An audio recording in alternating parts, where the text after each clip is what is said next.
A little bit earlier today, I covered that the IMF is going to be creating a global CBDC platform. And in that video, I explained to you guys that what they're doing looks exactly like what Ripple does. Let me explain. 3 different lines describe exactly the breakdown of what they're attempting to do here.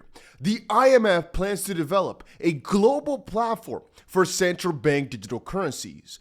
It's kind of similar to what Ripple has been doing, aiming to enhance efficiency and fairness in the international transactions. Again, to enable interoperability, the IMF urges central banks to agree on a unified regulatory framework for digital currencies. Once more, exactly like Ripple is doing.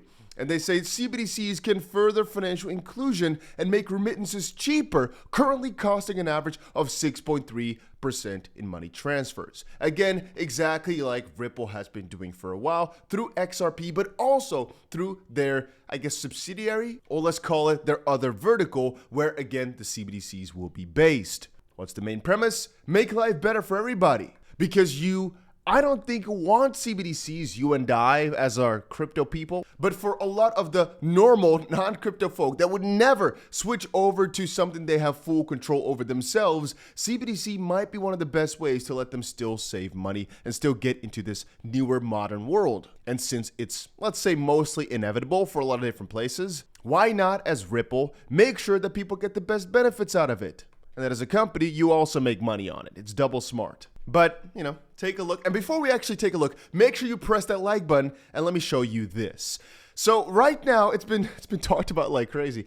Did you know that the IMF silently recognized XRP all the way back in 2018? The IMF began helping governments develop CBDCs, but XRP was always in the loop. Wait a minute, what? Because recently here, everybody's talking about what Cullen shared, right? That's about the Sullivan and Cromwell. If you don't know what that is, just give me a second, I'll cover it later. And what they were saying a couple years ago about XRP all the way back in 2018. But the focus on the IMF was rather low in essence. If you really look at it from the perspective of, okay, the IMF is copying Ripple, let's now dive a little bit deeper into this article, all right? But as Cullen shared, which we'll go deeper into the slides in just a second, in a 2018 presentation, the regulation of virtual currencies, the IMF recognized XRP in the virtual currencies category, describing it as a coin issued by Ripple as the digital asset for payments. Interestingly, the IMF also mentioned the virtual currencies capabilities in cross-border payment space, which is exactly what the IMF is trying to solve for central banks. XRP was described in the presentation as XRP is the token used to carry out cross-border, cross-currency payments through the Ripple network. And the IMF also categorizes virtual currencies as assets not issued by a government, while CBDCs are central bank issued. Ripple's strength to cross-border payments could be put to use in the IMF project irrespective of the XRP token. And again, if we get back to the sheets, there's a longer video, but if we just scroll in a little bit, you can see a little piece about Ethereum and a good part here about XRP, the coin issued by Ripple. Now, some things are odd. For example, it says right here that Ripple issued is hard to state. 100 million tokens also doesn't really make a lot of sense, but it's on the official IMF website. So unless this is something that's completely made up by somebody and put in there through some strange way, shape, or form, you can see XRP is a coin issued by Ripple as the digital asset for payments. You can see another thing. Right there it says Sullivan and Cromwell LLP. Now, Cowboy found out a little bit more about this specific piece. This is a Sullivan and Cromwell report dated back September 26, 2018. A little more than 3 months after the Hinman speech was given, Sullivan and Cromwell goes on to describe XRP as being a virtual currency in their report. And apparently, if we take a little bit of a look, this is from the lawyer who handled the consensus quorum deals, targeted dissemination of misinformation, and it just dives deeper and deeper and deeper. But Sullivan and Cromwell is, as of this point, a pretty household name when we're talking about William Hinman, when we're talking about the Ripple versus SEC lawsuit. And you can even find it on Crypto Law's website nowadays when you're looking up the Ethereum Free Pass. It's something that you just can't escape. Because once more, Consensus is a client of this Sullivan and Cromwell, where Clayton was also at, law firm. And to explain a bit more about all these connections, take a look at this line right here. The Ripple lawsuit filed on Clayton's last day has slowed Ripple's interbank payments business and given Consensus an opening to try pull ahead. 2 months before the Ripple lawsuit was filed, Clayton's firm, Sullivan and Cromwell, assisted Consensus to acquire the Quorum interbank payment platform, and has brought a lot of scrutiny to the web of personal financial interests tied up between Clayton, Hinman Lubin, and the Hinman speech. And I should state one thing, at the time when this lawsuit came, Ripple, I'm not sure if it was still called Ripple at the time or already XRP, that naming changed a while ago.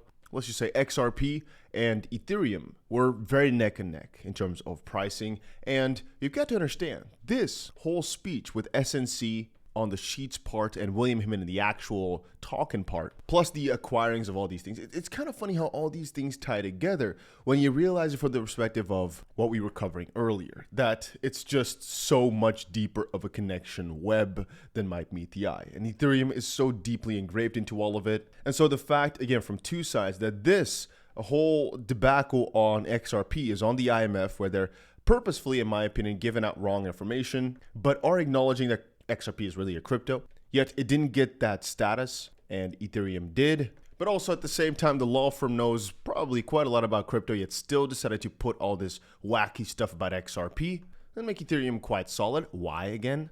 Anyway, there's also this interesting article. XRP set for a choppy session with Fed Chair Powell and the SEC in view. XRP continues to fall short of 50 cents, with a lack of progress in the SEC v. Ripple case capping the upside.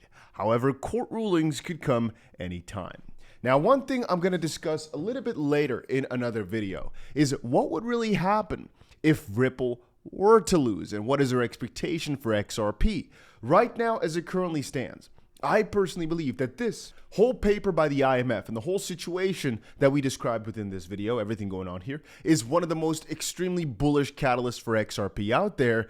The problem is, it's not necessarily in terms of price. Again, two major things have just come to light. One, the IMF basically wants to copy Ripple, which is funny, but also that the IMF knew about Ripple, and that comes point two, which is that this whole SEC debacle between Hinman, Jay Clayton, they knew about XRP for a long time. They've been spreading misinformation, but also they've been writing about it, and even Jay Clayton, right, the firm he worked at before, the firm he went back to, everything, they considered XRP a digital currency. So where along those lines then, because Ethereum was kept the same, where along those lines did the thought process regarding XRP change? Especially if Jay Clayton is so close to that law firm, it makes more and more sense that this was not about XRP really being a security and being very much different from XRP, from Ethereum following the SEC's rules or anything like that. It was more of a, let's separate Ethereum and XRP here because we have bias with Ethereum. We've seen that, like we've covered in the previous video, where Bill Hinman's son is connected to Ethereum very much so. Bill Hinman and Jay Clayton's law firms are very much connected to Ethereum. And XRP, well, as you can see, Sullivan and Cromwell, they're mostly connected with the IMF / the opposite, where they'd rather, I guess, XRP not do that well. Like we've just seen, the IMF wants to basically build what Ripple has done already. And so the way I'm seeing this, it all just starts to make sense. They just don't want XRP to succeed. Again, that's what I extrapolate from all this. Let me know down below what you think. And also, make sure you put that notification bell on if you also think that this doesn't make sense and that we could, well, get any sort of crazy updates soon. Whenever it comes out, I'll update you. But this once more proves to me XRP is the best thing to buy right now. Even though in terms of price, well, we're going to talk about that later in the video. But right now, this proves once more to me that, oh my days, this is crazy though if you start thinking about it. It really proves so much. Oh.